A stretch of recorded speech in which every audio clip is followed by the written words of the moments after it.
So I just finished watching Resident Evil, the Netflix series. This was released just July this year, and I've seen all of the Resident Evil movies. I've also played the PlayStation games since it came out when I was like 21. So I'm a big not only zombie fan but also Resident Evil fan. It was one of the first PlayStation games that I ever played together with Silent Hill, in the likes of role playing games. And so I'm a big fan of Resident Evil, and obviously, I was a big fan of zombie flicks and zombie shows.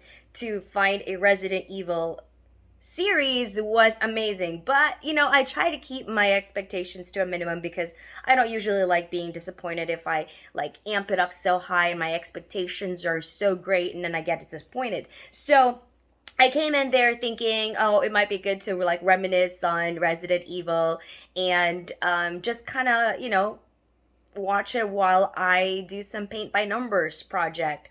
And I was actually pleasantly surprised. So I binged for 2 days basically while I'm painting. I'm also watching Resident Evil.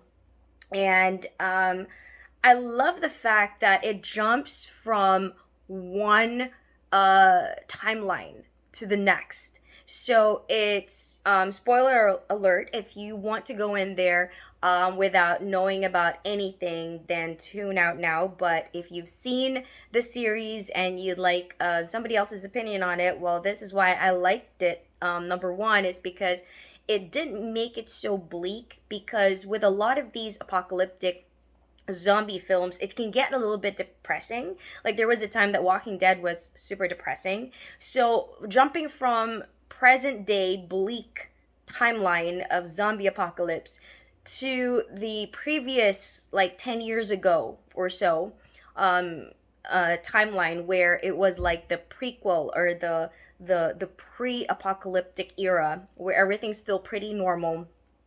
It kind of jumps from dark to light, dark to light, dark to light. So you never get too much of one thing. It's never all too like super happy. It jumps from that to like bleak to like super light, and then back again. So I like that. It kind of kept me wanting to keep watching more, because sometimes I tune out when something seems so depressing and kind of just, sad. So it had some light elements to it, which I did enjoy. Another thing is um, the the way it kept to the original Resident Evil video games, like an homage to it. At least it kind of played a little bit of that sort of solving puzzles, searching for clues in a room and finding secret passages and stuff, because that was a big part of the Resident Evil video games. If you weren't shooting zombies with rocket launchers and whatnot, you were actually solving puzzles, looking for keys to open locked doors, finding different herbs to heal you, and all that stuff. So it did kind of touch on that a little bit. Perhaps there could have been more, but maybe it would have been too much of like a national treasure sort of a theme. So they just kind of kept it to a minimum. But there is a portion of the series where they would do that whole sort of like treasure hunt, solving a puzzle, looking for clues sort of thing. So I like that as well. Another thing it is very diverse. We've got some Caucasians, we've got a lot of colored individuals, we've got the two leads who are pretty much Asian and African American or black. And then, of course, the main scientist, he is African American. And then we've got the boss, the lady boss, and she's a Latina. So it's very diverse. I like that the acting was very good. The characters were believable. Obviously, teenagers are going to have angst and they're going to do stupid things. And usually, that's the whole kind of point of the whole Resident Evil, whatever virus, pandemic, apocalyptic thing, is usually because of something stupid that one person does, and it just causes this chain reaction, this domino effect of everybody starting to get infected and all of that stuff. So, obviously, obviously, those are the things that you'd be saying, like, why are you doing this? This is so stupid.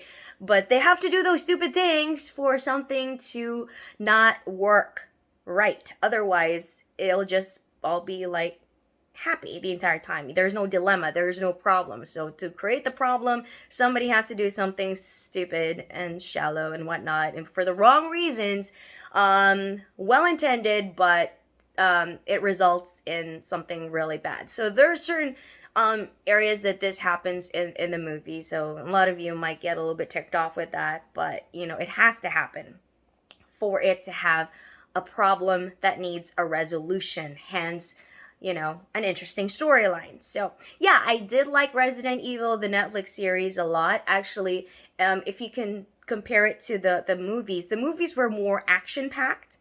And what the series did is it kept the action for the current timeline of post-apocalyptic zombie era.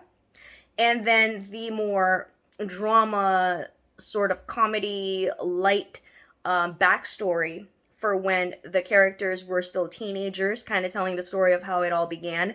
That basically kind of builds their characters and makes you as the audience, as the viewer, understand people's drive and their purpose and the reason why they do the things that they do. And eventually, obviously, it's a great way to build character development without going through flashbacks, like in some shows where it's all flashbacks and you're like, oh, another flashback. It doesn't feel like that. It just feels like it's two storylines that's happening simultaneously and just jumping from A to B, A to B, A to B. And it just keeps it very engaging. So I found it very entertaining. Special effects were good. If you like zombie films, obviously, you obviously don't mind some gore, and it does have some gore in there, obviously. So overall, I do highly recommend Resident Evil, the Netflix series. I can't wait for season 2. And just as a bit of a trivia, I am Filipino. I'm from the Philippines, and I was like, wow, one of the leads looks like a Filipina, and apparently she is Hawaiian Filipino. So Sienna Andulong, I think, is her name, if I got that correctly. So yeah, kudos to getting more Filipinos in I wouldn't say Hollywood, but hey, it's close enough, right? So, the lead, the other girl, was also really good in it. Both the ones that played the young characters and the adult characters, I like them both, actually. There's not one of them that I did not like, which is interesting because I don't want to spoil it, but basically there's a lot of twists and turns, and I was pleasantly surprised with the whole storyline, thinking it was gonna be just some lame, shallow, some teeny bopper type of flick that's been a rehashed Resident Evil just to target the younger folks of this generation, but it's all just gonna be like super plain and just predictable, but it actually wasn't. I was pleasantly surprised. So I don't know, maybe you'll find it predictable. I don't know, but I liked it a lot. So if you've seen Resident Evil, the Netflix series, comment down below and let me know what you think of it as well. Did you like it? Did you hate it? What was it about the show that you liked or hated? Let us know in the comment section, and do please give a thumbs up if you like this video. And if you have not yet subscribed to my channel, I do movie series reviews whenever I can, and a whole bunch of other stuff. I like to do a lot of things, so I apologize for the random catalog of different videos that I post on my channel, but I do like to put in a bunch of family stuff, kung fu, some crafting, art, music, and movies like this video. Alright, till next time, my name is Jorana. Bye, guys.